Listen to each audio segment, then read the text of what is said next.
Xəritəni təqdim edək, xahiş eləyəcəm və Paşinyan Azərbaycan və Türkiyə yüklərinin daşıması üçün təklif etdiyi yolla bağlı xəritəni ekrana gətirəcəyik. Marqara, Yeknadzor, Sisyan və Gorus marşrutunu. Artıq bir neçə gündür ki, 2 gündür ki, bu xəritə üzərindən şərhlər təqdim olunur və Paşinyan da bildirir ki, bu marşrut təhlükəsiz bir marşrutdur. İstəyərdim ki, siz detalları şərh edəsiniz, tamaşaçılarımıza da daha aydın olsun. Tamam. Əvvəla ondan başlayaq ki, Ermənistan daxilində avtomobil yollarının ümumi perimetr uzunluğu 8140 kilometrdir və bu yolların təxminən 90%-i istifadəyə qismən yararlı, 46%-i orta yararlı, 14%-i ümumiyyətlə yararsızdır.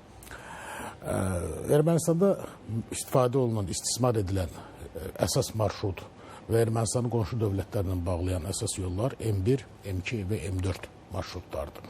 M1 marşrutu Ermənistanı Gürcüstandakı Yuxarı Lars nəzarət buraxılış məntəqəsi ilə bağlayır. M2 marşrutu Ermənistanı İran Norduz sərhəd nəzarət buraxılış məntəqəsi ilə bağlayır.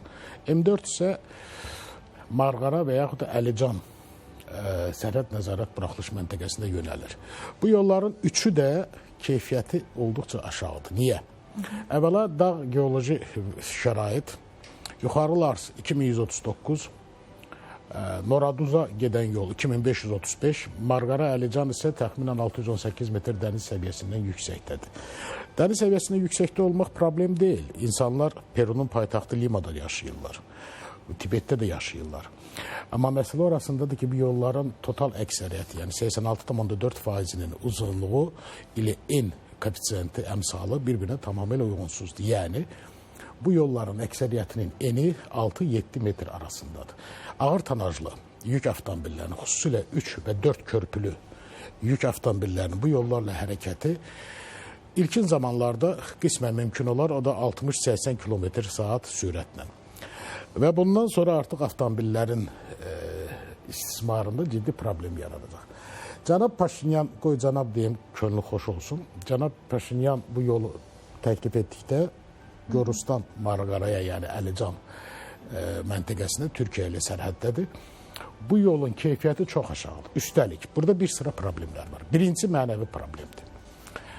Azərbaycanın tranzit yükləri Ermənistan ərazisindən keçərkən yerli sakinlər buna necə reaksiya verəcək? Və burada təhlükəsizlik məsələləri yaranır. Təhlükəsizlik necə, kim tərəfindən təmin ediləcək? Yoxsa bu maşınlar fasilələrdə, yəni müəyyən gözləntidən sonra karvanların tərtib edilməsi vasitəsilə karvan şəklində hərəkət etməlidir. Qarşıda Ermənistan hüquq mühafizə orqanları və ya yol polisinin avtomobili olmalıdır, arxada da. Bu nə qədər realdır? Bu ilkin dövrdə olacaq, ilkin mərhələdə olmalıdır. Mütləq olmalıdır.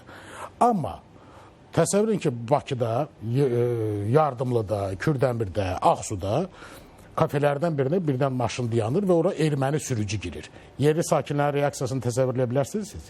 Eyni situasiya da Ermənistanda olacaq. İkinci məsələ, təhlükəsizlikdən başqa. Bu yolların gömrük nəzarət buraxılış və sənədləşdirmə prosesi necə gedəcək?